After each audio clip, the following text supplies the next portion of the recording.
Boa noite a todos. Boa noite. Chegou o frio, graças a Deus.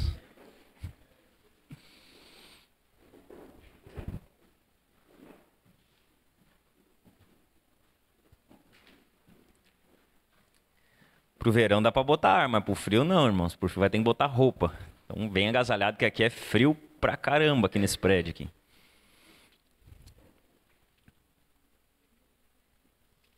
Amém? Você que tem a sua Bíblia, abra ela comigo no livro de Neemias, capítulo 5. Vamos entrar hoje então no capítulo 5 de Neemias. Estamos quase na metade da nossa série. Neemias, capítulo 5. Nós vamos ler dos versos 1 a 12 hoje. Neemias, capítulo 5. Dos versos 1 a 12, estamos numa série dentro do livro de Neemias. Nós temos o propósito, se assim Deus permitir, né? A gente expor Neemias de ponta a ponta, como a gente diz, né? Desde o início até o final. Neemias capítulo 5. Quem encontrar pode dar um amém. Se você não tiver Bíblia, vai estar aqui atrás, aqui na projeção, você pode acompanhar juntamente conosco. Depois que a gente lê, se você puder ficar com a sua Bíblia aberta no texto, vai nos ajudar também para que você acompanhe conforme a gente vai andando. Neemias capítulo 5 diz assim: Então se levantou o grande clamor do povo e de suas mulheres contra os judeus, seus irmãos, porque havia os que diziam: somos muitos, nós, os nossos filhos e as nossas filhas, precisamos conseguir trigo para que possamos comer e continuar vivos. Também houve os que diziam: nós tivemos de hipotecar as nossas terras, as nossas vinhas e as nossas casas, para conseguirmos trigo em meio a esta fome. Houve ainda os que diziam: pegamos dinheiro emprestado até para pagar ao rei o tributo sobre as nossas terras e as nossas vinhas. Nós somos da mesma carne que os nossos compatriotas, e os nossos filhos são tão bons como os deles. No entanto, eis que sujeitamos os nossos filhos e as nossas filhas para serem escravos. Algumas de nossas filhas já estão reduzidas à escravidão. Não podemos fazer nada para evitar isso, pois os nossos campos e as nossas vinhas já são de outros. Fiquei muito irritado ao ouvir estas palavras e o clamor deles. Depois de ter pensado bem a respeito disso, repreendi os nobres e magistrados e lhes disse: vocês são exploradores, cada um para com o seu irmão. E convoquei uma grande assembleia contra eles. Disse-lhes: nós, de acordo com as nossas posses, resgatamos os judeus, nossos compatriotas que foram vendidos aos gentios. E agora vocês estão querendo vender os seus compatriotas para que tenhamos de comprá-los outra vez? Então eles se calaram e não acharam o que responder. Disse mais: não é bom o que vocês estão fazendo. Não é fato que vocês deviam andar no temor do nosso Deus, para evitar a vergonha diante de nossos inimigos, os gentios? Também eu, os meus companheiros e os meus servos lhes demos dinheiro emprestado e trigo. Mas, por favor, vamos parar com esta exploração. Peço que hoje mesmo vocês lhes restituam as suas terras, as suas vinhas e os seus olivais e as suas casas, bem como a porcentagem do dinheiro, do trigo, do vinho e do azeite que vocês exigiram deles. Eles responderam: vamos restituir, e nada pediremos deles. Faremos o que você está dizendo.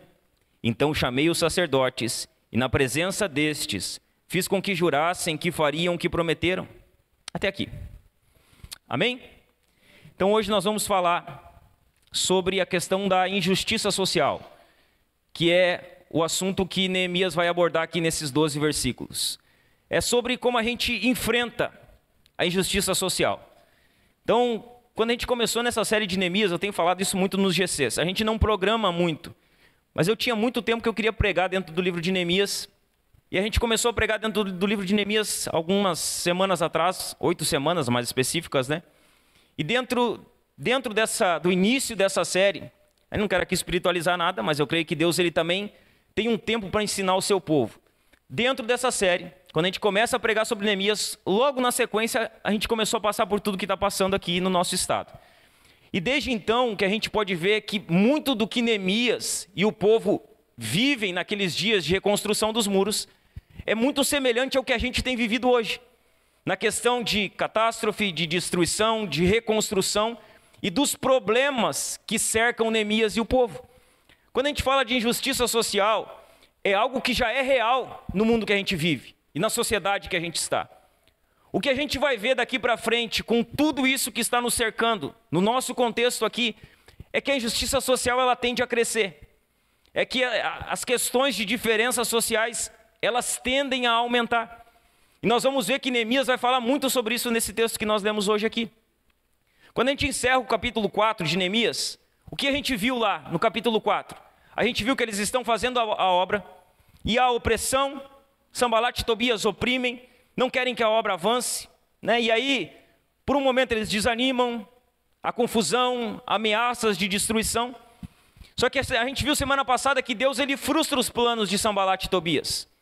Que Deus ele faz com que os inimigos não sejam bem-sucedidos.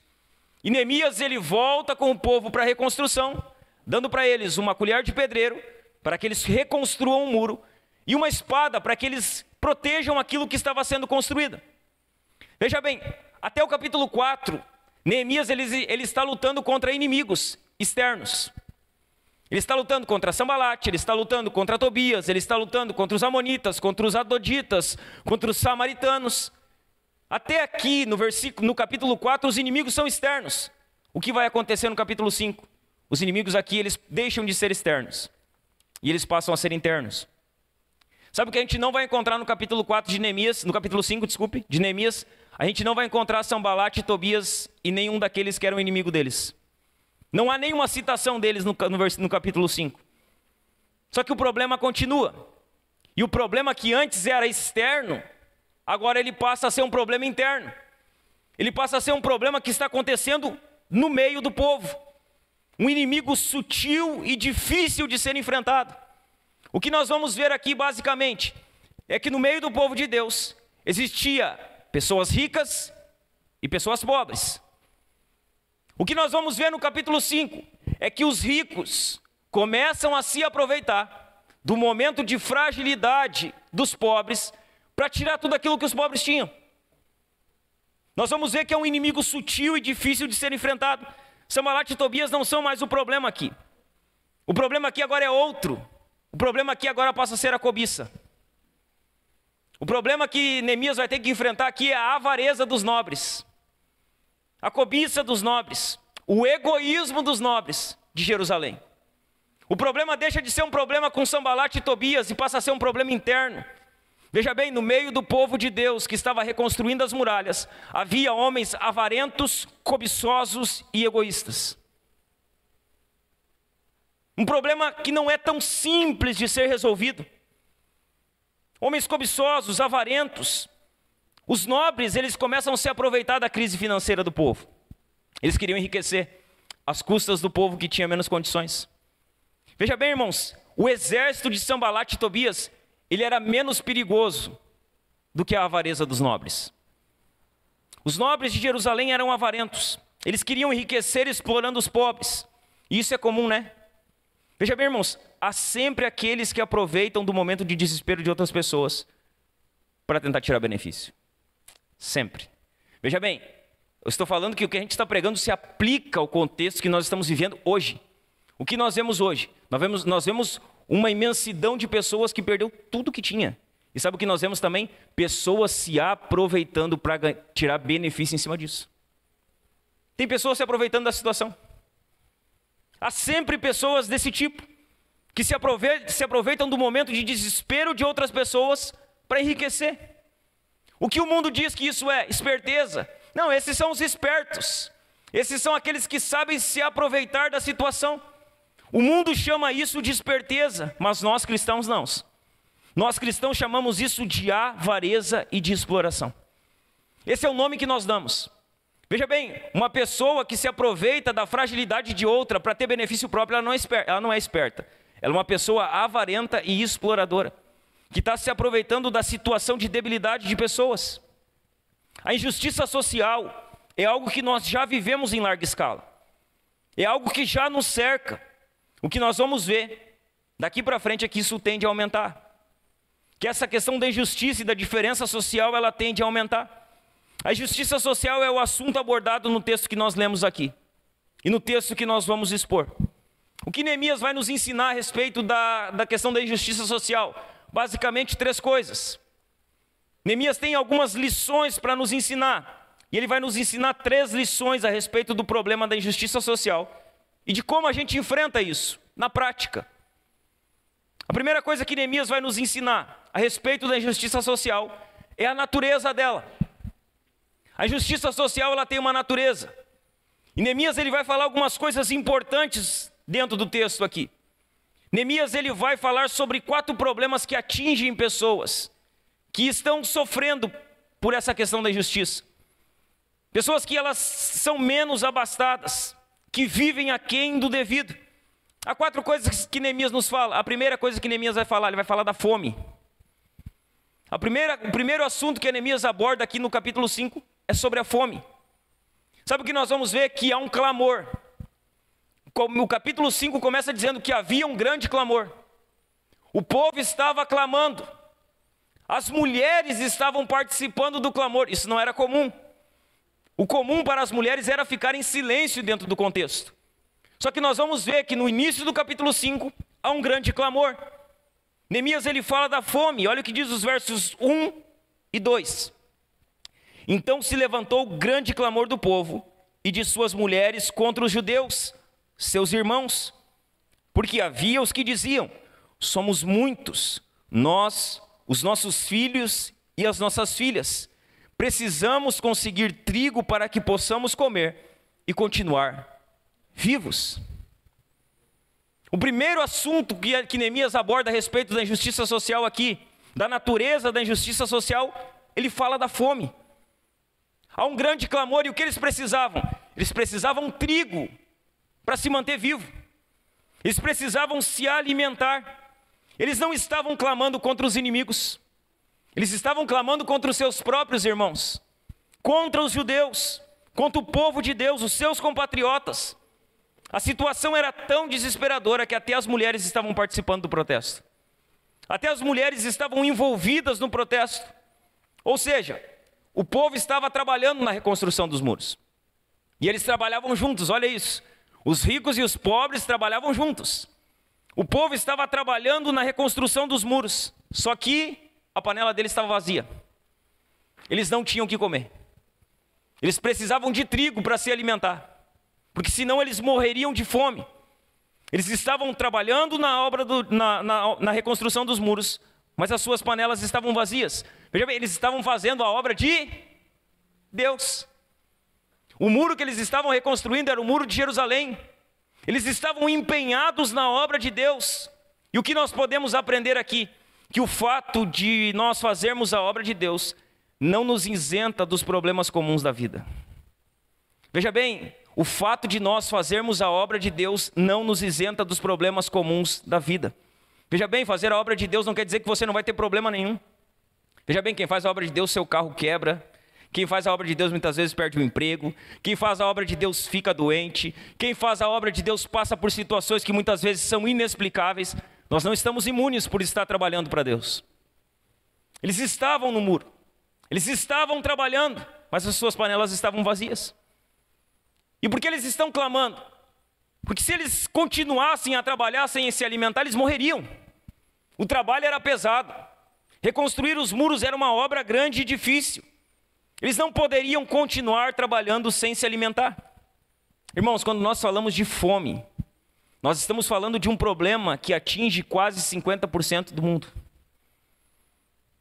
Veja bem, a fome é um problema que atinge muitas pessoas no mundo. A fome atinge quase 50% da população mundial. Você sabia? Que quase 50% da população mundial sofre, tem dificuldade para fazer as refeições necessárias. A fome é um problema mundial. E aí nós olhamos para as nossas vidas, e sabe o que nós podemos ver?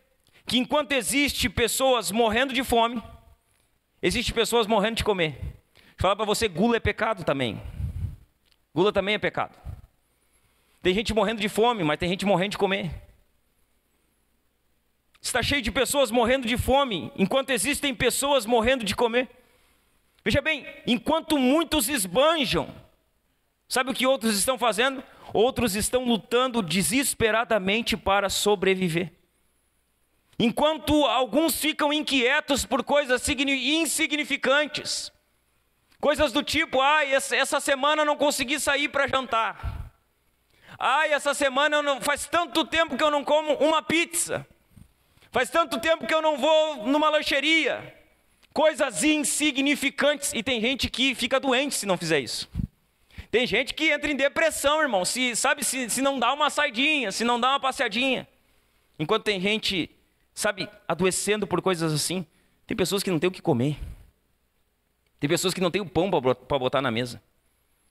Enquanto tem pessoas inquietas com coisas insignificantes, outros se desesperam para ter pão dentro de casa. Para ter o alimento básico para a sua vida. Irmãos, preste atenção. Nós olhamos para a nossa vida e eu creio que nós aqui temos. Nós temos para comer. Graças a Deus que nós temos. Graças a Deus que não nos falta nada. Mas enquanto nós temos, irmãos, está cheio de homem, mulher e de criança que eles estão disputando a comida deles com o cachorro na lata do lixo. Enquanto nós temos, e graças a Deus que temos, tem pessoas que não têm nada. Tem pessoas que não têm o básico. Veja bem, há milhares de crianças que elas não têm um teto para morar. Elas mal têm uma roupa para vestir. Crianças que eu já ouvi casos de crianças que o pai e a mãe davam água para a criança, porque eles não tinham leite para dar. E a criança estava com fome. Mas nós temos. E muitas vezes nós somos ingratos pelo que temos. Muitas vezes nós não agradecemos ao Senhor pelo que o Senhor tem nos dado. Muitas vezes nós ficamos tristes por coisas insignificantes. Há milhares de pessoas morrendo de fome. Há milhares de crianças sem teto, sem dignidade, tomadas pela fome. E o que muitos dizem, o que eu tenho a ver com isso? Muitas pessoas dizem isso. Não, mas eu não tenho culpa das pessoas estarem assim. O que eu tenho a ver se as pessoas não têm o que comer, se as crianças não têm o teto? Sabe o que é isso? Isso é falta de amor. Se nós olhamos alguém com fome, isso não nos causa nada, nós estamos pior do que aquelas pessoas. Nós estamos numa condição pior do que a delas. Se nós vemos isso, irmãos, isso não move nada em nós, nós estamos mortos. Isso é falta de amor. Só que não é só falta de amor, tem mais. Não falta apenas amor, falta solidariedade, irmãos. Muitas vezes falta compaixão. Compaixão pela necessidade do outro. Compaixão pela necessidade do próximo. Neemias, ele aponta aqui o primeiro problema. Ele fala a respeito da fome. O segundo problema que Neemias vai identificar aqui, além da fome, Neemias vai falar da dívida. Então veja bem, o povo estava com fome. Eles estão clamando por causa da fome, só que eles estão endividados. Eles estão cheios de dívidas. Olha o que vai dizer o verso 3. Também houve os que diziam: nós tivemos de hipotecar as nossas terras, as nossas vinhas e as nossas casas, para conseguirmos trigo em meio a esta fome. O que eles fazem para poder comer? Eles hipotecam a casa deles. Eles dão a casa como garantia. Nós vamos dar a casa e vocês nos dão trigo. E se nós não pagarmos o trigo que pegamos de vocês, a nossa casa é de vocês. Eles hipotecam as casas para poder comer, para poder ter alimento. Ou seja, eles se endividam. Se endividam para comer. Algumas pessoas, elas já tinham hipotecado as suas casas, hipotecado as suas terras para poder comprar trigo. Ou seja, elas estavam endividadas. Quem aqui já esteve endividado? Não, pode erguer sua mão aí, que quem não teve, um dia vai estar. Não tem? Quem, né, que nunca teve endividado, né, dona Tereza? A dívida é um problema, irmão. Dever é brabo. Quando você deve, você não dorme, né? Quem deve sabe. Você não dorme. Sua mente não descansa. A dívida é um problema. É algo que traz desespero mental para as pessoas. Só que a dívida, ela faz algo mais. Além de desespero mental, muitas vezes ela destrói famílias. Tem famílias, tem casamentos que são destruídos por conta de dívidas, por conta do endividamento. O que estava acontecendo lá? Os ricos aproveitaram um momento de crise, eles viram que havia crise, e o que eles fizeram?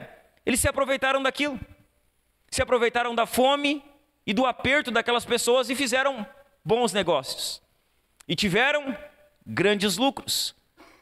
Eles usaram da fragilidade do povo para fazer aquilo que nós chamamos hoje de agiotar. Eles agiotaram. Eles emprestaram a juros. Eles emprestaram para tomar de volta, e se não fosse pago, perdia. Perdia a casa, perdia a terra, os filhos eram escravizados, as filhas eram escravizadas. Eles agiotaram. Eles usaram de agiotagem, usaram da fragilidade física do povo para agiotar. Veja bem, agiotagem é pecado. A Bíblia diz que não se deve emprestar dinheiro a juros. Agiotagem é pecado. Eu espero que não tenhamos agiotas aqui, porque se você tem agiotado, se arrependa, é pecado. Lance o seu pecado diante de Jesus hoje aqui. Se arrependa dele, porque isso é pecado. Os agiotas, o que eles fazem? Eles enriquecem se aproveitando do desespero das pessoas. Os agiotas agem assim. Eles pegam o desespero de uma pessoa, eles usam da fragilidade dela, eles dão dinheiro a ela. E o que eles fazem? Eles enriquecem assim. Eles enriquecem usando da fragilidade das pessoas. Aqueles homens que haviam dado trigo em troca da posse da casa até ser paga, eles não hesitavam em tomar as terras. Se o povo não pagasse, as terras seriam tomadas. Os filhos e as filhas deles seriam escravos, seriam levados escravizados. Neemias, ele identifica o segundo problema, que além de fome, eles tinham dívida. Uma dívida para tentar se alimentar. Neemias ainda identifica um terceiro problema aqui no texto. Além da fome, além das dívidas, Neemias ele vai falar dos impostos. Olha o que vai dizer o verso 4. Houve ainda os que diziam: pegamos dinheiro emprestado até para pagar ao rei o tributo sobre as nossas terras e as nossas vinhas. Eles tinham que pagar um tributo ao rei da Pérsia. Eles não tinham dinheiro para pagar o tributo, o imposto. O que eles fazem? Eles pegam dinheiro emprestado para pagar o imposto que deveria ser pago. E Neemias identifica essa questão dos impostos. Além da fome, além das dívidas que fizeram para poder comer, eles tinham que pagar altos impostos para o rei da Pérsia. Não era um imposto pequeno, era um grande imposto. Ou seja, eles tinham pouco, e o pouco deles deveria ser dividido entre comer, pagar imposto e pagar as dívidas. Bem parecido com o povo brasileiro, né? Muito semelhante. O povo ganha pouco e tem que dividir o dinheiro entre muitas demandas. Neemias identifica esse problema. Veja bem, nós vivemos em um país onde está uma das maiores cargas tributárias do mundo. Um dos países onde a maior carga de tributos, de impostos, é o nosso. Você deve saber disso se você vai no supermercado. Você compra. Veja bem, não há nada que você compra que não tenha imposto embutido. Nada. Se tirasse o imposto daquilo que compramos, uma parte dele, nós pagaríamos bem menos do que pagamos. Nós estamos em um país onde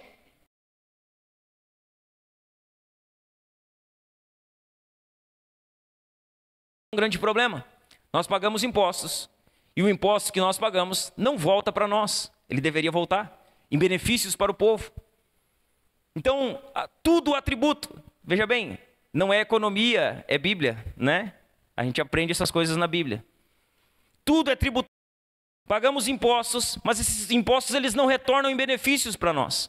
Veja bem, o pobre muitas vezes passa fome para manter esse sistema político corrupto que está no nosso país. Veja bem, há um sistema político corrupto no nosso país. E sabe quem alimenta isso? Somos nós. Nós pagamos tudo aquilo que acontece no nosso país. Independente de quem esteja lá. Veja bem, independente se é A, B, se é L ou se é B, nós pagamos as benesses deles. Eles vivem bem às nossas custas. O imposto que nós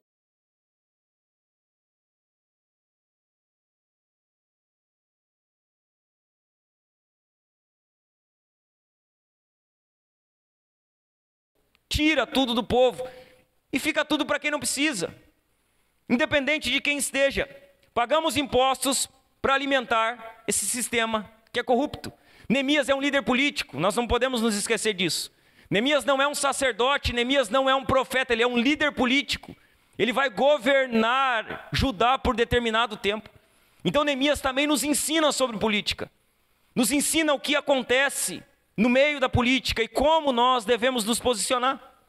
Há um quarto problema que Neemias identifica, que é a perda dos bens, que está lá no verso 5, que diz assim: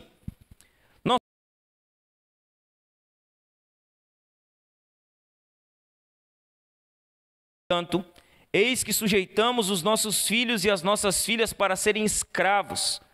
Algumas de nossas filhas já estão reduzidas à escravidão.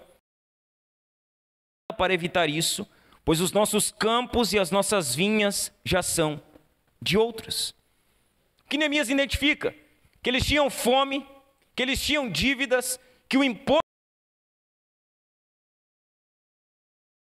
deles, as posses deles, os filhos deles haviam se tornado escravos. O resultado de tudo isso é a perda dos bens daqueles que precisavam sobreviver. O que nós vemos? Os pobres perderam suas casas, suas terras, e eles agora se tornaram reféns de quem tinha muito dinheiro em Jerusalém. É isso que está acontecendo. Eles trabalharam, mas não desfrutaram. Eles passavam o dia, enchiam as suas mãos de calos no muro, só que chegava o final do dia, eles não usufruíam daquilo. O que Neemias vai perceber?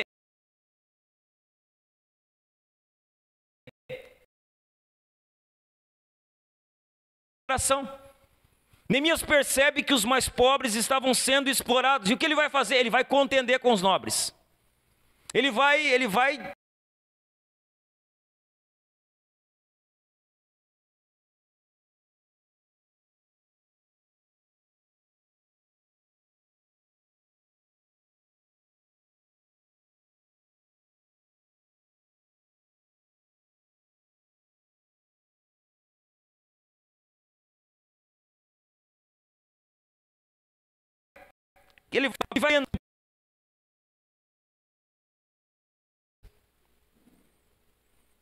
Nós vamos ver que o sacerdote ele vai profetizar contra Neemias porque Sambalate pagou a profecia.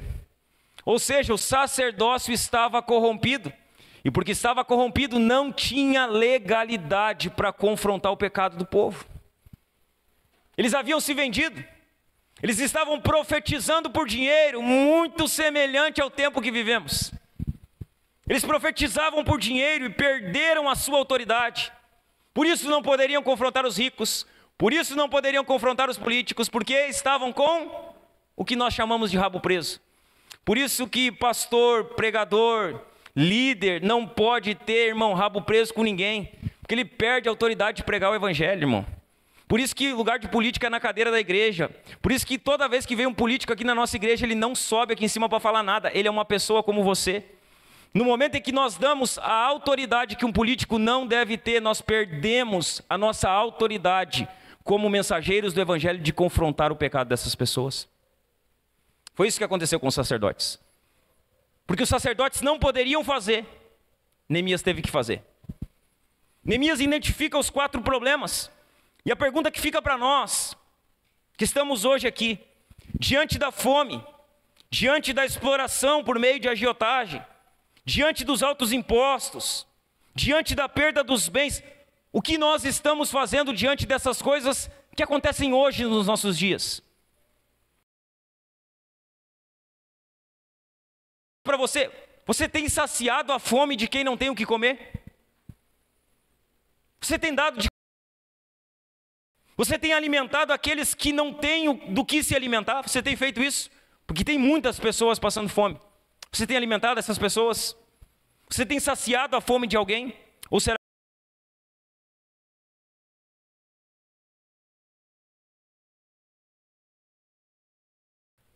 você tem saciado a fome de alguém? Nesses momentos de fragilidade, quem você é? Você é alguém que usa os momentos de fragilidade para servir? aproveita dos momentos de fragilidade para tirar benefício próprio. Quem você é? O que você tem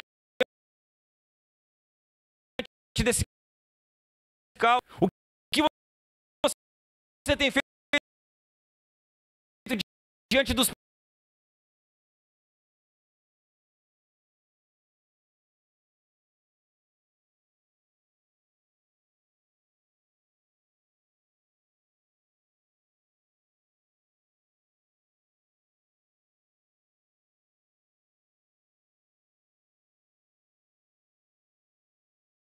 problemas aspectos? Neemias ele vai nos apontar aqui algumas causas do problema do que estava acontecendo. Qual a causa do problema da injustiça social? No topo da lista, em primeiro lugar. Por que há tanta fome? Por que há tantos impostos altos? Por que há tanto endividamento? Por que há tantas pessoas perdendo os bens que têm? Por causa da avareza do coração do ser humano. Somente por isso. Somente não, mas em primeiro lugar por isso. No topo da lista não poderia estar outra coisa. Sabe por que as coisas estão do jeito que estão? Porque o coração do ser humano é avarento demais, é cobiçoso demais, cobiça demais, deseja demais, quer demais. E quando quer demais, cobiça demais, não se importa se os outros têm. Olha o que vai dizer o verso 7, na primeira parte dele. Vai dizer assim: depois de ter pensado bem a respeito disso, repreendi os nobres e magistrados e lhes disse. Os nobres e magistrados são aqueles que estão usurpando o povo. A cobiça está no topo dessa lista. Pastor, o que é cobiça? Anote aí. Cobiçar é não se contentar com o que tem e querer o que é de outro. Ele nunca está satisfeito com o que ele tem. Ele sempre quer mais. E o mais que ele quer é o mais que o outro tem. Cobiçar é aproveitar de um momento de infelicidade do outro para se apropriar do que ele tem. Uma das armas prediletas do diabo é o egoísmo. O diabo, ele quer que você pense só em você. Só no seu bem.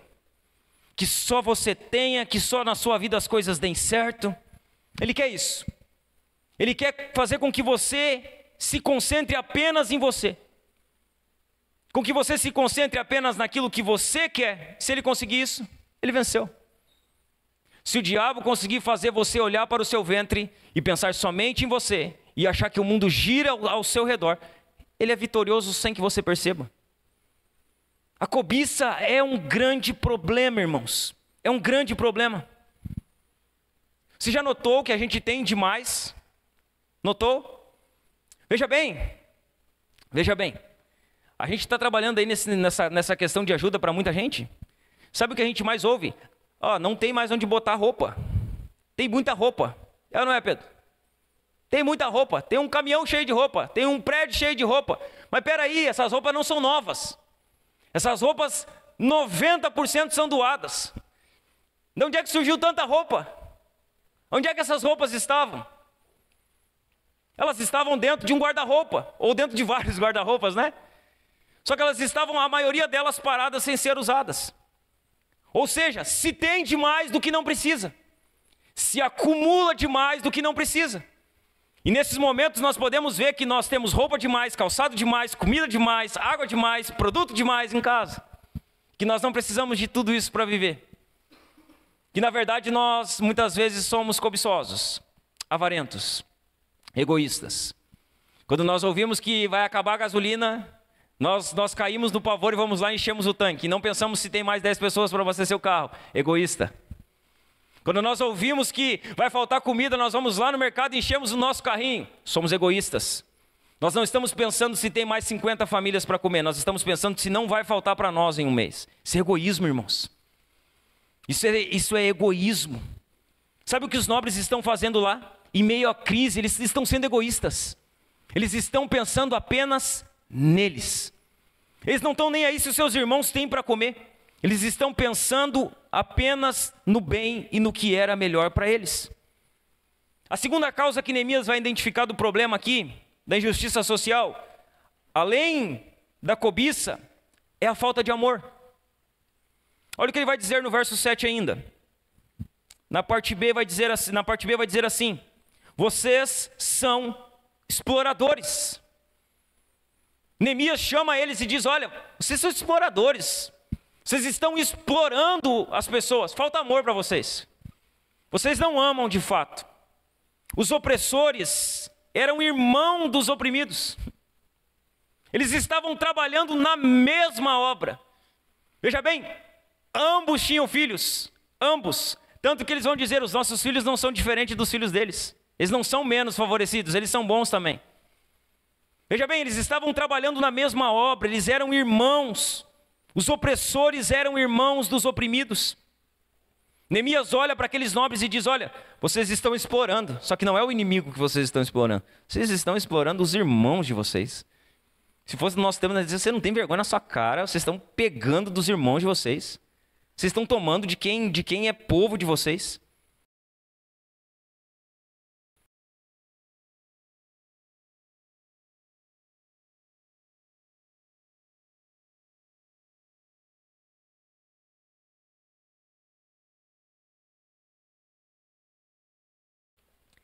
Se você emprestar dinheiro a alguém do meu povo que esteja necessitado, não cobre juros visando lucro, como fazem os credores.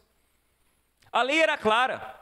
Eles não poderiam emprestar dinheiro ao povo necessitado e cobrar juro do povo. A lei era muito clara, era muito objetiva. E o que faltava àqueles homens? Faltava amor. Eles não amavam o povo de Deus. Eles estavam preocupados apenas em ter benefício próprio. Veja bem, irmãos, quem ama não explora. Quem ama dá, quem ama reparte, quem ama é generoso. Quem ama não explora as pessoas. Aonde há exploração, não há amor de Deus.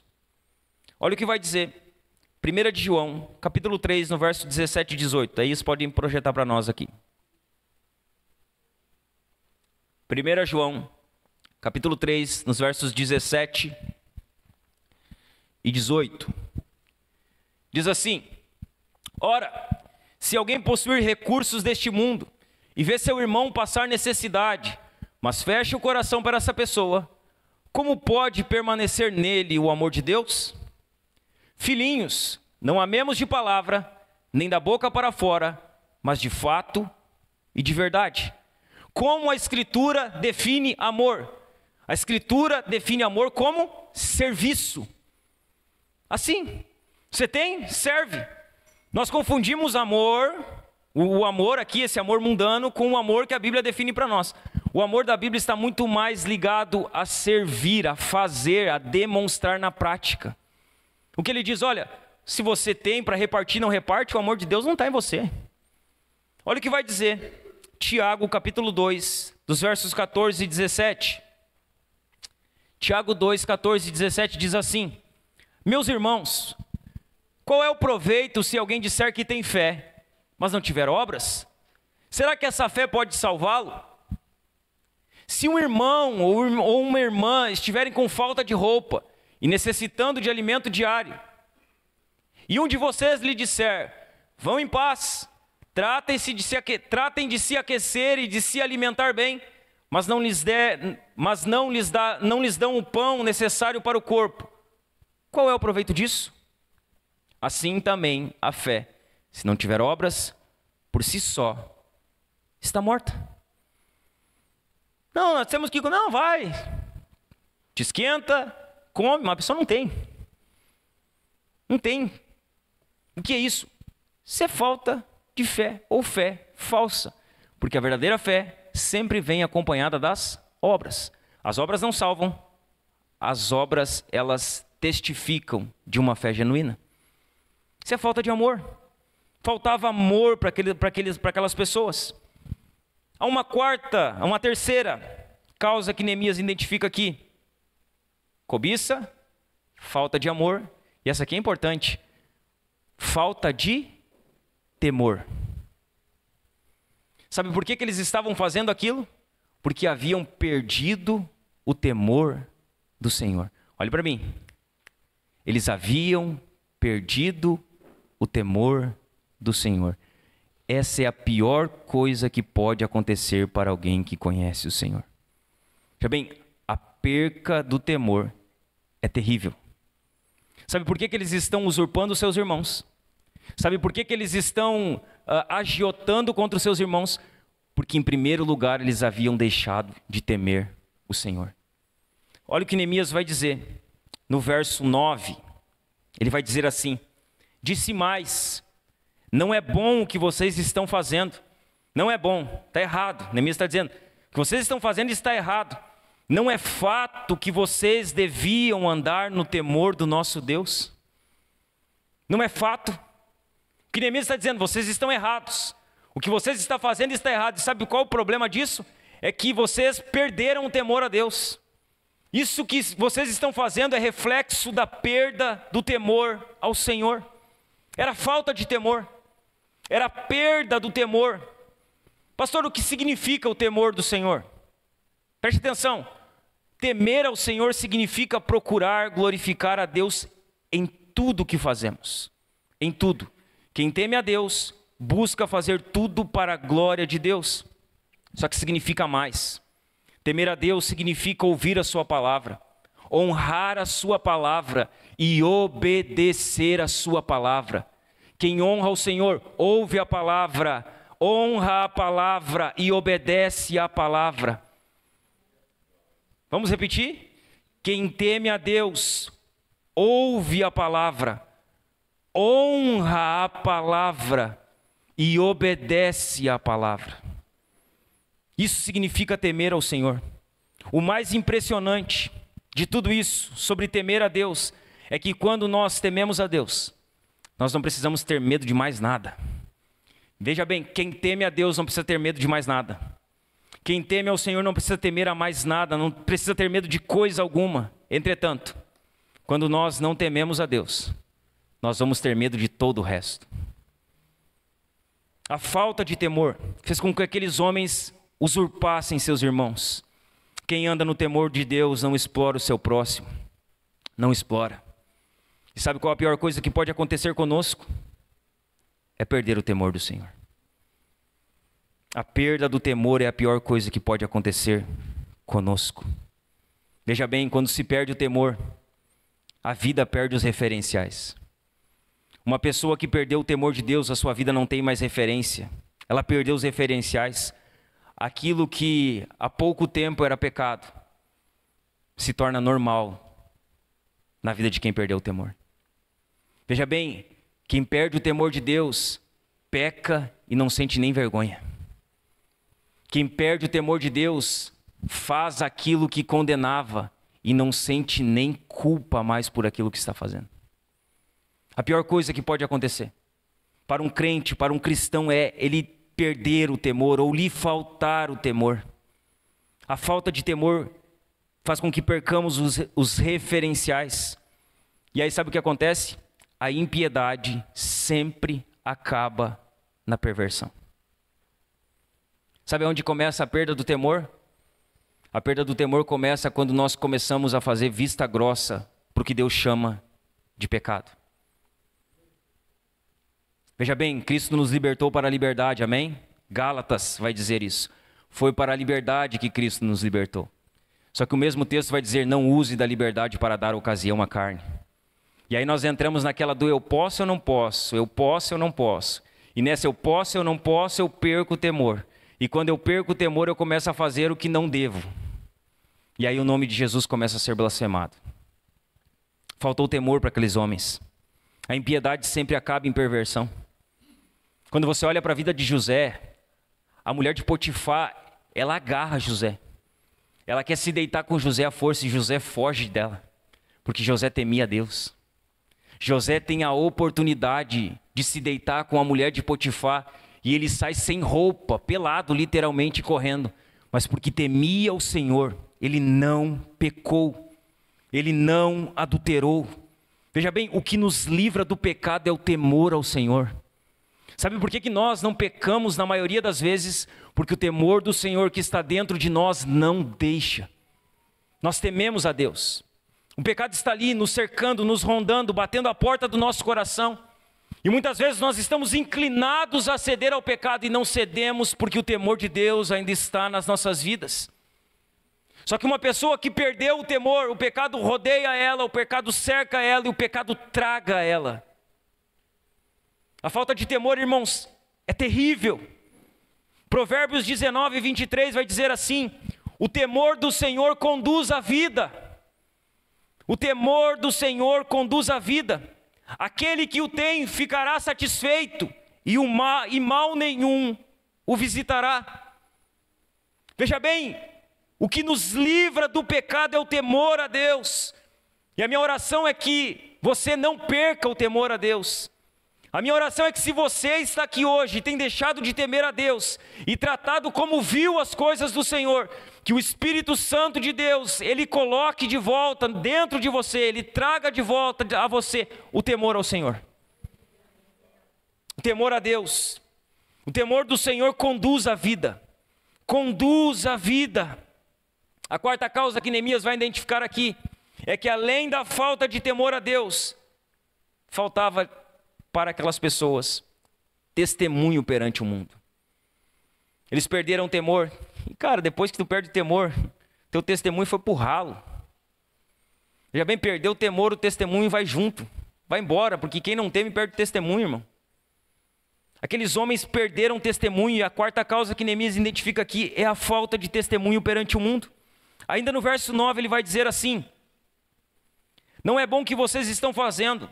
Não é fato que vocês deviam andar no temor do nosso Deus para evitar a vergonha diante de nossos inimigos, os gentios? O que Neemias está dizendo? Deus está sendo envergonhado diante dos gentios porque nós perdemos o temor de Deus. A perca do temor daqueles homens fez com que Deus fosse blasfemado diante dos gentios. Deus, ele tinha um propósito para Israel, que Israel fosse luz para os gentios, que Israel iluminasse os gentios. Só que o que está acontecendo? A conduta deles estava longe daquilo. Eles não estavam testemunhando para os seus vizinhos pagãos. Imagina os ímpios olhando, analisando aquela situação e perguntando: como é possível? Os judeus escravizam seus próprios irmãos, que trabalham junto com eles na construção. Que Deus é esse que eles creem? Que fé é essa que eles têm? Que religião é essa que eles professam? Que eles mesmos escravizam uns aos outros enquanto trabalham juntos na construção. Deixa eu falar para você, irmão. O povo de Deus está sendo observado pelos olhos críticos do mundo. Veja bem, o mundo está observando a nós, povo de Deus. O mundo está observando a igreja de Jesus. E quando a igreja age igual ao mundo, isso é um escândalo. E o nome de Deus é blasfemado. O mundo está nos observando. E se nós nos tornarmos semelhantes ao mundo, nós vamos desonrar o nome do nosso Deus e blasfemar o nome do nosso Deus. O que é triste? É triste, irmãos, que hoje a igreja evangélica, num geral, ela é mais conhecida pelas coisas erradas que faz, pelo mau testemunho que dá, do que pelo bom testemunho que dá. O que ocupa as mídias hoje a respeito das redes sociais, das igrejas? Escândalo. Sabe o que nós mais vemos? Escândalo na igreja. Escândalo na vida dos pastores. Escândalo na forma como a igreja trata com dinheiro. Escândalo na forma que a igreja ela trata as coisas do Senhor. Isso toma conta das redes. Se você abre o seu Instagram lá, vai ter pelo menos uma por dia. Pelo menos uma por dia. Perca do testemunho. Perde o temor, perde o testemunho. A igreja está conhecida mais pelos seus escândalos do que pelo seu bom testemunho. Você já imaginou, olhe para mim aqui. Você já imaginou o cabimento da situação de um pastor, de um pregador, de um cantor gospel, de uma cantora gospel, de uma pessoa ter que ser presa? Olha isso aqui é sujo, irmãos. Só que essa é a realidade da maioria do meio evangélico que nós vivemos hoje. Pastores presos porque eles abusam sexualmente de crianças. Estou falando de crianças. Crianças. Essa semana, irmão, surgiu um caso de um pastor, acho que é pastor, não sei se é. Ele é casado com uma cantora muito famosa. que canta músicas, ela é famosa no meio gospel, e o meio gospel é um lixo. É um lixo, é uma máquina de fazer dinheiro. O marido dessa mulher que é famosa, a menina veio para dormir na casa dele, com a filha dele, uma festa do pijama. E o cara, ele teve a coragem de abusar sexualmente da menina. Não, a gente não está falando de um ímpio. A gente está falando de crente, ou de quem deveria ser crente. Esse é o cabimento que nós vivemos. Esse é o testemunho que tem tomado conta. Por que as pessoas muitas vezes não querem a igreja? Por causa disso. Por causa do mau testemunho. Por causa da falta de exemplo. O que nós vemos? Nós vemos que na política é fácil se eleger. É só dizer que é evangélico. As pessoas, elas acreditam em outras pessoas porque elas dizem que são evangélicas. Porque elas pregam ou porque elas cantam. Então, pessoas se elegem na política por se dizerem pastores, pregadores, cantores. Eles entram na política. E sabe o que eles fazem na política? Eles se envolvem na corrupção. Eles se envolvem na roubalheira. Eles se envolvem com o que não deveriam se envolver. Eles usam o nome de Deus. E depois testemunham contra o nome de Deus. Eles envergonham o nome de Deus. Eles envergonham o evangelho. Porque é isso que essas pessoas fazem. Elas envergonham o evangelho, envergonham o nome de Deus, participando de corrupções e roubalheiras. Deixa eu falar algo para você, meu irmão. Nós não podemos nos envergonhar do evangelho. Paulo diz isso em Romanos 1,16. Eu não me envergonho do evangelho, porque é o poder de Deus para a salvação de todo aquele que crê. Não podemos nos envergonhar do evangelho, mas como diz Matthew Henry, não podemos nos envergonhar do evangelho, mas também não podemos ser uma vergonha para o evangelho. Nós não podemos ser a vergonha do evangelho. Não adianta a gente não ter vergonha para pregar, mas envergonhar como vivemos. Não podemos nos envergonhar do evangelho de Cristo, irmãos, mas nós também não podemos nos tornar a vergonha do evangelho de Cristo. Não podemos perder o testemunho. Não podemos assistir essas coisas e dizer, não, depois Deus trata com ele. Não, irmãos, não trata, é nós, igreja, é o povo de Deus que tem que tratar dessas situações, denunciar, falar, ensinar e dizer, isso está errado. Essas pessoas perderam o testemunho, elas estão envergonhando o nome de Jesus. Não adianta ficar um ano afastado, limpar o canto da boca e depois voltar, irmãos, não. Sabe por que essas pessoas voltam à plataforma, voltam a cantar, voltam a pregar? Porque nós muitas vezes alimentamos isso. Porque nós muitas vezes gostamos desse tipo de situação. Neemias, ele identifica as causas. E a pergunta que eu faço para você, algumas delas, como está o seu coração a respeito da cobiça? Um dos problemas era a cobiça. Como está o seu coração a respeito da cobiça? Como está o seu coração a respeito da avareza? Você é alguém que está sempre buscando ter mais? Você sempre quer mais dinheiro? Você quer sempre ter mais posse? Você quer sempre ter mais... Isso é avareza.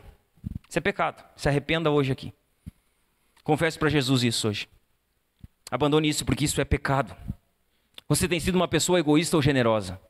Quem você é? Você é alguém desprendido das coisas materiais? Ou você é alguém que está apegado às coisas materiais? Como está o seu amor ao próximo? Como está o seu amor àqueles que estão sofrendo?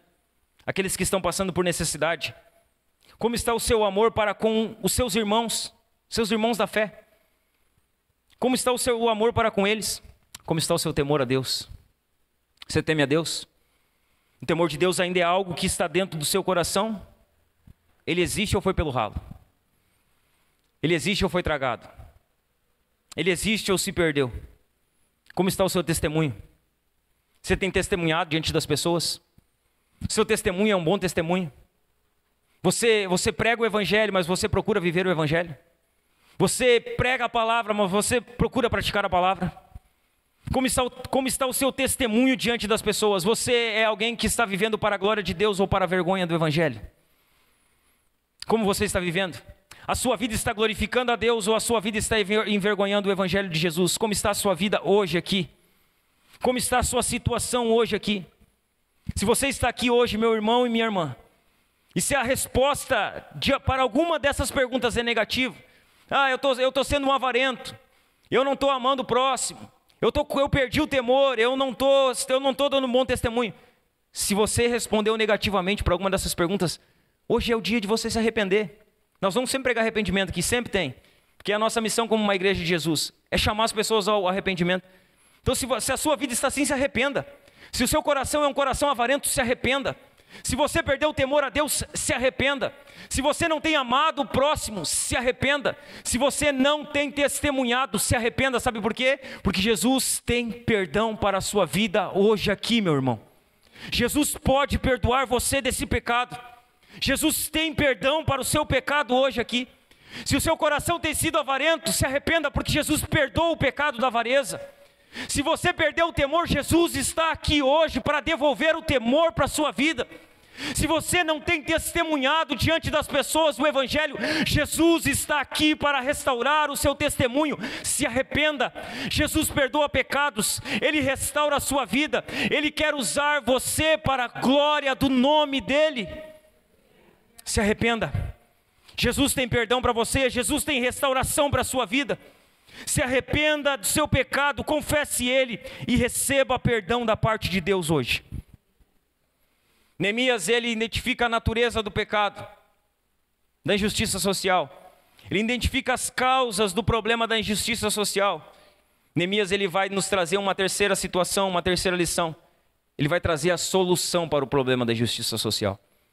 Então ele nos dá a natureza, ele nos dá a causa, mas ele também vai nos trazer a solução para o problema.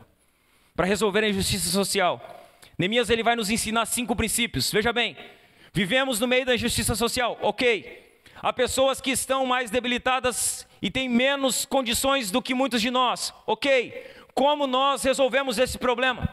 Ou como nós podemos nos empenhar para resolver esse problema? Neemias nos dá 5 princípios. O primeiro dele, se ire. Se ire contra isso. Você precisa ser alguém irado contra a injustiça social. Você precisa ser alguém irado contra a fome, irado contra a pobreza das pessoas, irado contra a dificuldade de crianças. Enquanto você não se irar contra essas coisas, você não vai conseguir resolver esses problemas. Sabe qual a primeira coisa que Neemias faz? Ele se ira. Ele fica irado com aquela situação. Olha o que vai dizer, o verso 6. Diz assim: fiquei muito irritado. Fiquei muito irritado ao ouvir essas palavras e o clamor deles.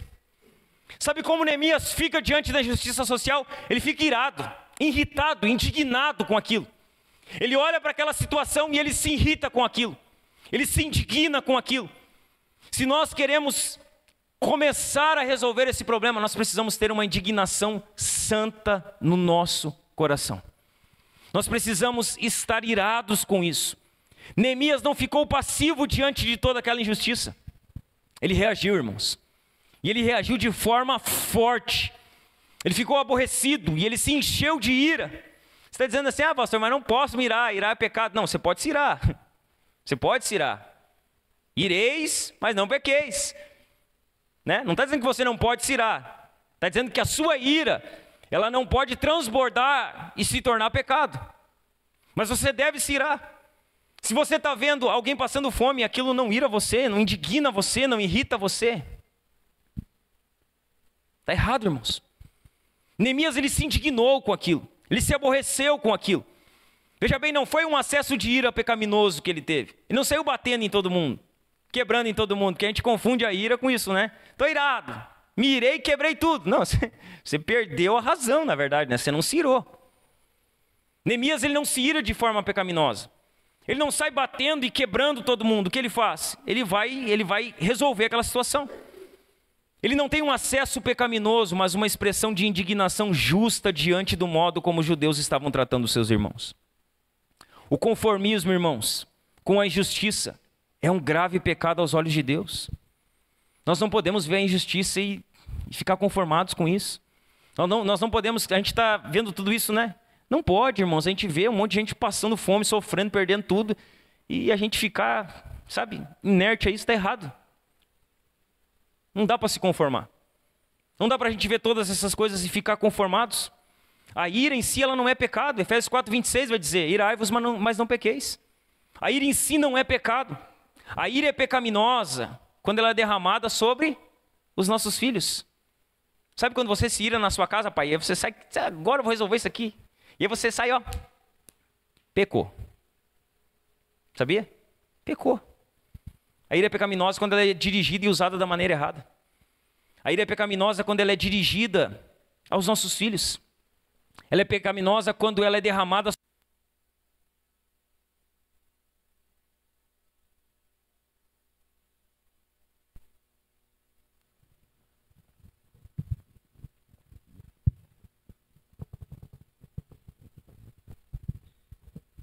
Ela é pecaminosa quando você derrama ela sobre o seu marido. Sabe, mulher? Quando você fica iradinha e aí você derrama a sua ira sobre o seu marido. Pecou. Quando você derrama ela sobre a sua esposa, marido. É pecado. Aí ela é pecado. Quando ela é derramada sobre os filhos, sobre os cônjuges, sobre os irmãos, aí ela se torna pecado. Só que Neemias, ele não se ira dessa maneira. Ele não se ira dessa forma. Ele não derrama a sua ira sobre pessoas, mas sobre a situação que estava acontecendo. Se você não se indigna com o mal e com os problemas daqueles que sofrem, talvez você esteja com um problema maior do que os deles. Muito maior. Essa ira, indignação é o que vai preceder a ação daqueles que querem ajudar o próximo. Sabe o que vai mover você a ajudar uma pessoa em necessidade? É a indignação do seu coração com a circunstância que aquela pessoa está vivendo. É isso que vai mover você. Sabe quando você olha para uma situação e se indigna com aquilo? Aquilo é o que precede a sua ação. Então você olha o problema e você se indigna com aquilo, você não aceita aquilo. Você fica irado, irritado com aquilo que você faz, você toma uma atitude, você vai ajudar, você vai servir. Se você quer ajudar a resolver o problema da injustiça social, se ire. Em segundo lugar, reflita. Reflita. Olha o que Neemias vai fazer, lá no verso 7, vai dizer assim, ele fica irritado no verso 6, né? No verso 6 ele fica irritado. Aí no verso 7, depois de ter pensado bem a respeito disso. Então ele se irrita no verso 6, só que no verso 7 ele para, reflete e pensa. Se você quer resolver o problema da justiça social, reflita. Neemias, em vez de fermentar ainda mais a situação, falando sem pensar, porque é isso que a ira pecaminosa vai fazer. Sabe o que a ira pecaminosa vai fazer? Ela vai fazer você falar sem pensar. Ela vai fazer você agir sem pensar.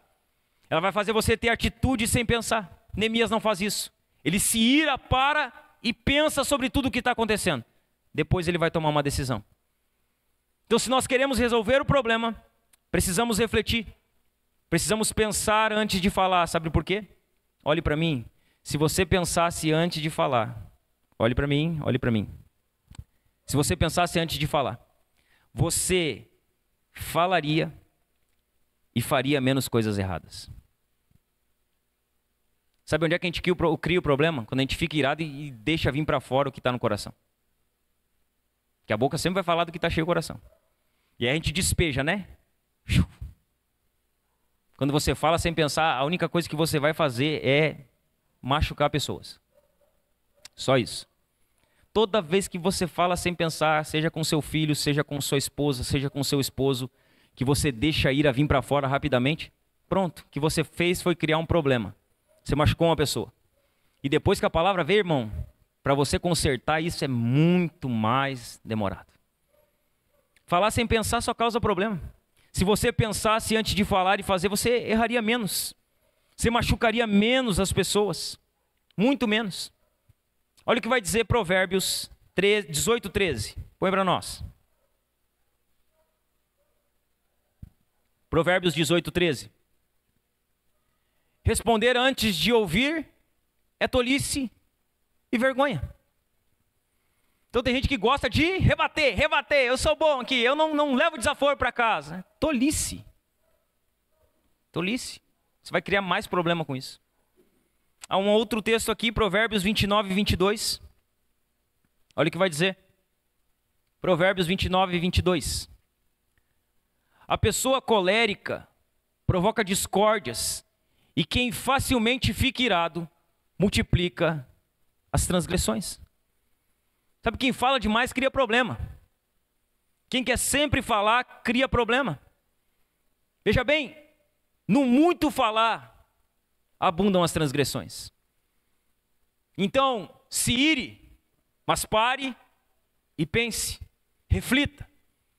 Terceira atitude que devemos ter se quisermos resolver o problema da injustiça social: se ire, reflita. Terceiro lugar, repreenda.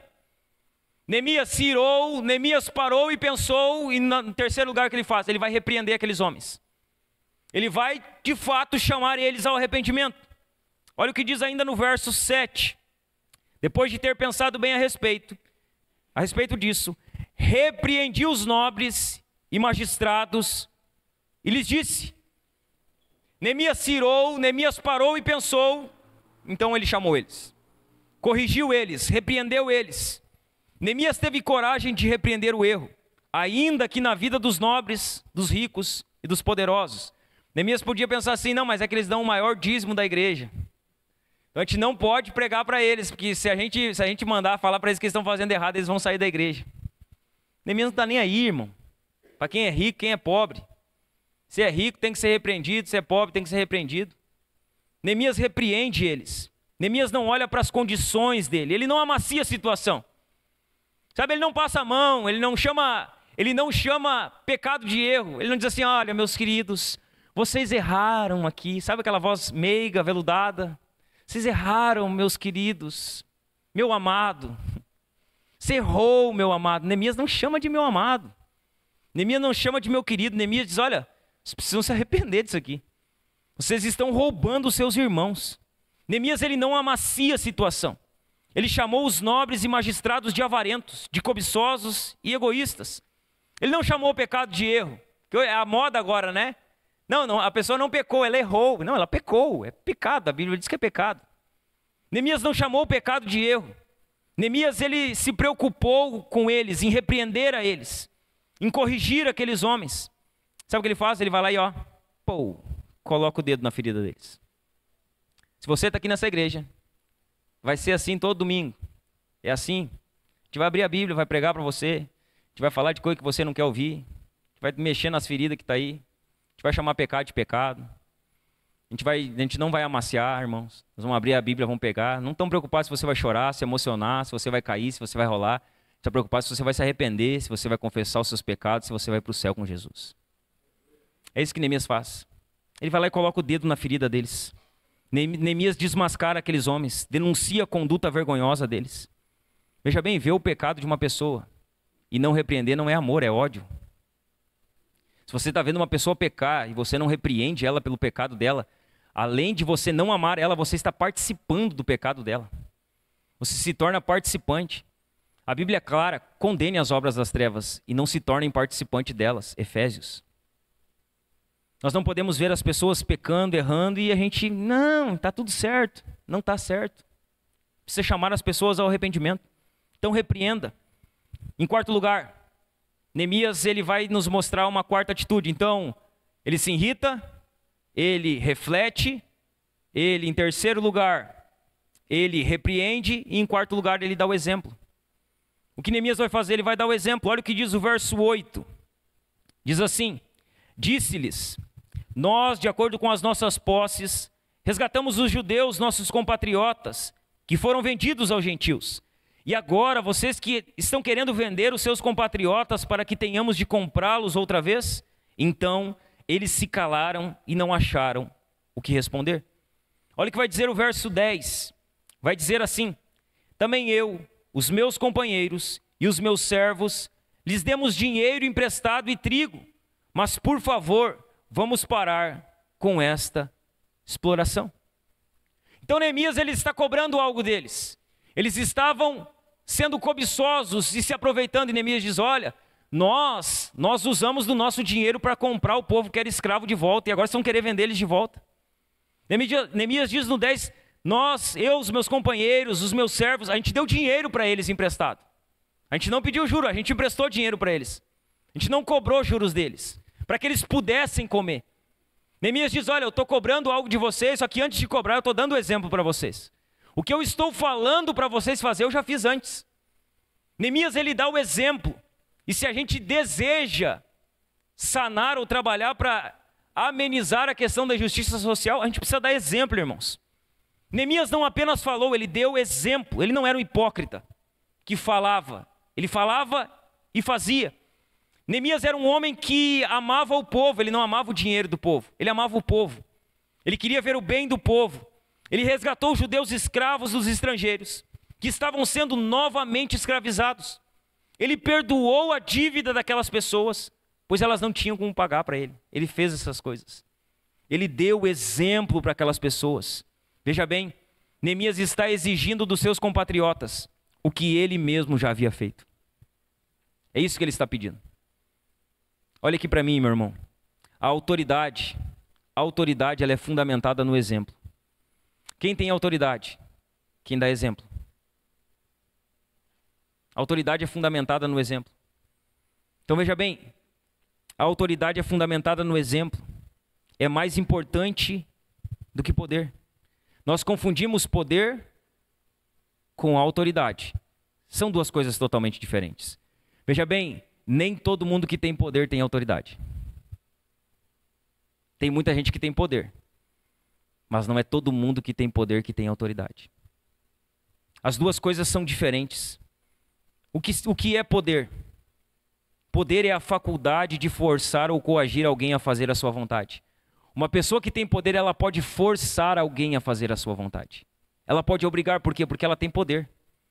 Poder é a faculdade de forçar ou coagir alguém a fazer a sua vontade, por causa da sua posição ou da sua força, mesmo se a pessoa preferir não fazer. Então quem tem poder pode obrigar outra pessoa a fazer aquilo que deseja, porque tem uma posição maior, porque tem um cargo maior, porque tem uma força maior, ainda que a pessoa não deseje fazer aquilo. O poder trabalha com base na força, enquanto a autoridade é totalmente diferente. O que é autoridade? Autoridade é a habilidade de levar as pessoas a fazerem de boa vontade o que você quer por causa da sua influência pessoal. Então o que é autoridade? Você leva as pessoas a fazerem algo, não porque você obriga elas a fazer algo, mas porque você tem influência pessoal diante delas. E por que você tem influência? Porque você tem um bom testemunho. Você deu exemplo para elas. Elas viram aquilo na sua vida. Levar as pessoas a fazerem de boa vontade é muito melhor do que forçar elas a fazer. É muito melhor. Levar as pessoas a fazerem de coração. Mas para isso, precisa vir o exemplo antes. Precisa ter o exemplo antes. Muitos maridos lideram pela força suas esposas, não pelo exemplo. Elas até obedecem, porque a Bíblia diz que a mulher deve se sujeitar ao marido. Só que o que está causando a sujeição não é o exemplo que o marido está dando. É apenas a sujeição à palavra de Deus e o respeito à autoridade que Deus deu para o marido. A força. Veja bem, irmão. Muitos maridos lideram pela força, não pelo exemplo. Muitos pais lideram seus filhos pela força, não pelo exemplo. Os filhos obedecem por causa da imposição, mas não pelo exemplo que os pais estão dando. Poder, irmãos, pode ser vendido, dado e comprado. As pessoas compram poder, elas dão poder e elas vendem poder. Autoridade não. A autoridade não pode ser comprada nem vendida. A autoridade ela não pode ser dada por ninguém. A autoridade diz quem você é como pessoa, como é o seu caráter e como é a influência que você exerce sobre as pessoas.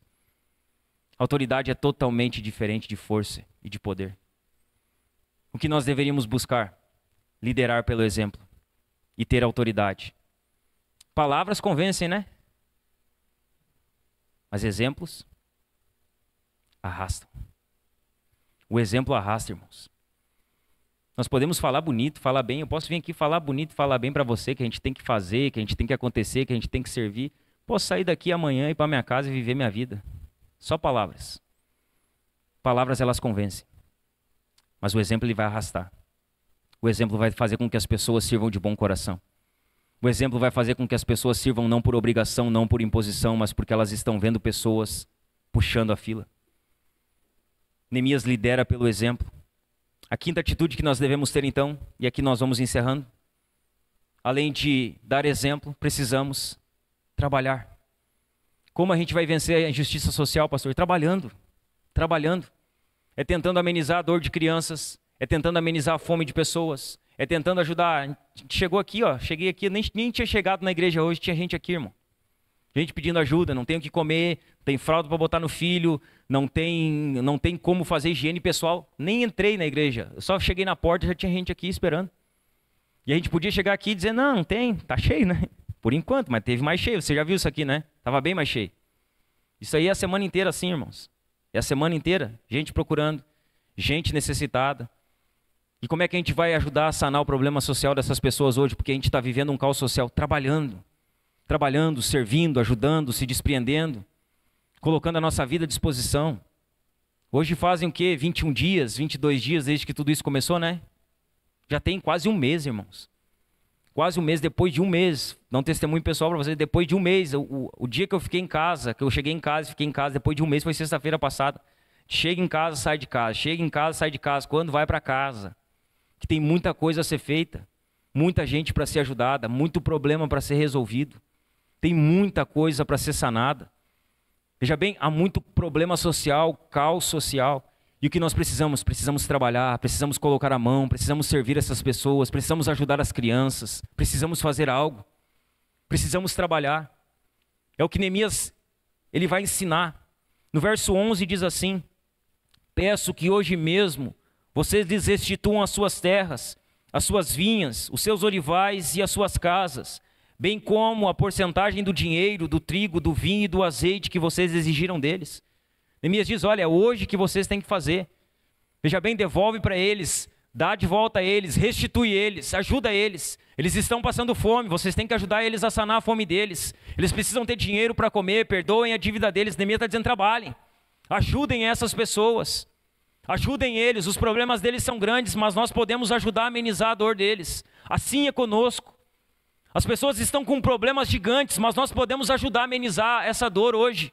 A dor de pessoas, a dor de crianças, a dor de famílias, a dor de homens, a dor de mulheres. Nós podemos ajudar, só que nós precisamos trabalhar. Nós precisamos sair do nosso conforto. Nós precisamos colocar a nossa vida à disposição da obra do Senhor. Nós precisamos abrir mão daquilo que é luxo para nós, que é conforto para nós, que é descanso para nós, para ver o bem de outras pessoas. Nós precisamos estar dispostos a isso. Esse caos social vai ser sanado ou diminuído se a gente estiver disposto a trabalhar. Veja bem, a obra é grande, meus irmãos, a seara do Senhor é grande. As pessoas estão sedentas, não apenas para comer, não apenas para vestir, não apenas para ter uma cama para deitar, mas elas querem algo mais. Elas entenderam, muitas delas, que precisam algo mais. O que elas querem, nós temos. Só que o que nós temos, nós só podemos dar se nós sairmos da nossa casa, se nós irmos até elas, se nós nos colocarmos à disposição delas. Elas precisam do Evangelho, elas precisam ouvir de Jesus.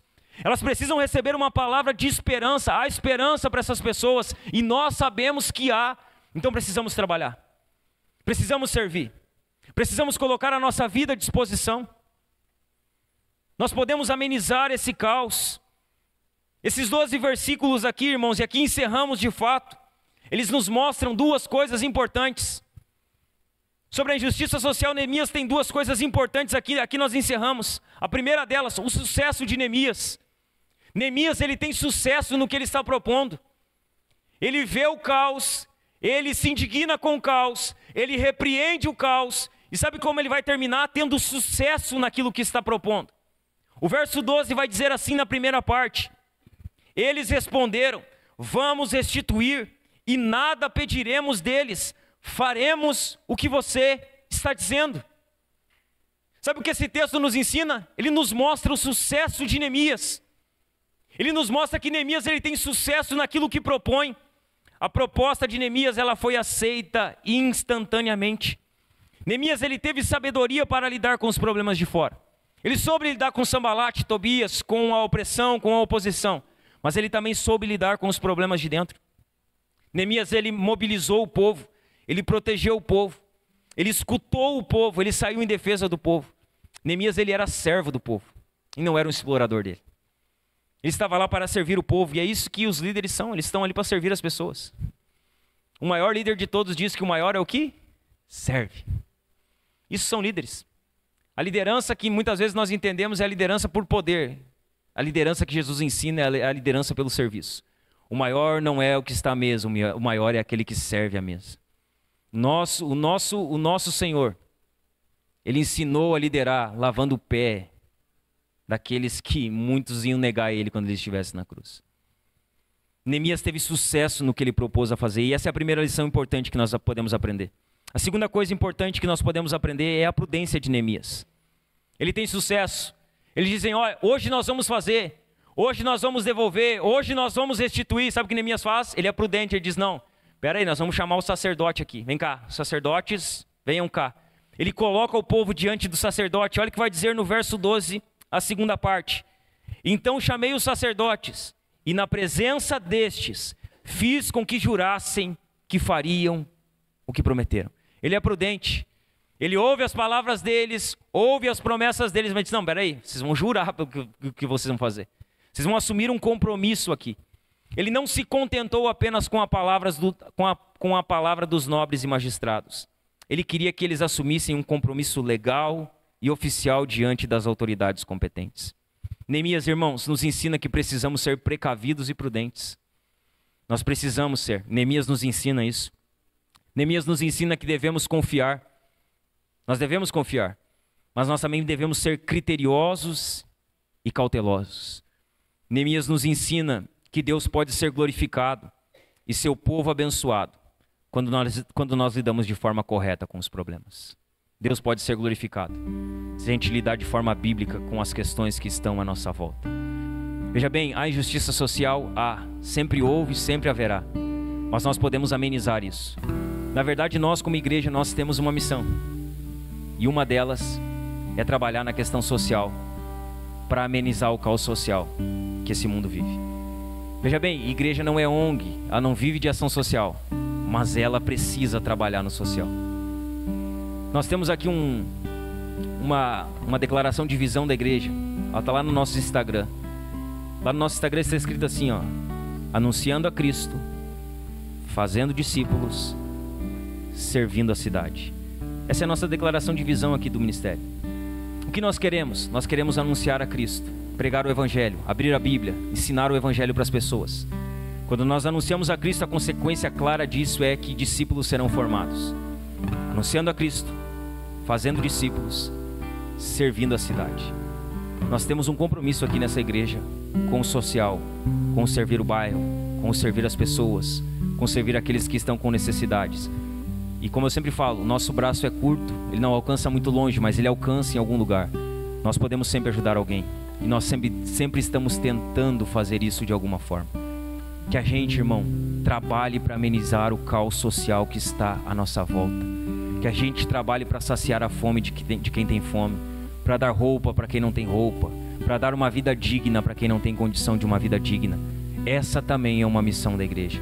Esse também é um trabalho nosso, do povo de Deus, da igreja Casa na Rocha, daqueles que servem o Senhor. Então veja bem, não há lugar no nosso meio para quem não quer servir aqueles que estão necessitados. Você vai ser pressionado a isso, empurrado a isso, desafiado a isso, provocado a isso, até que você se mova para fazer algo. Há caos social, nós precisamos enfrentar ele, precisamos ser igreja, precisamos ir até essas pessoas. Amém, meus irmãos? Amém? Vamos nos colocar de pé.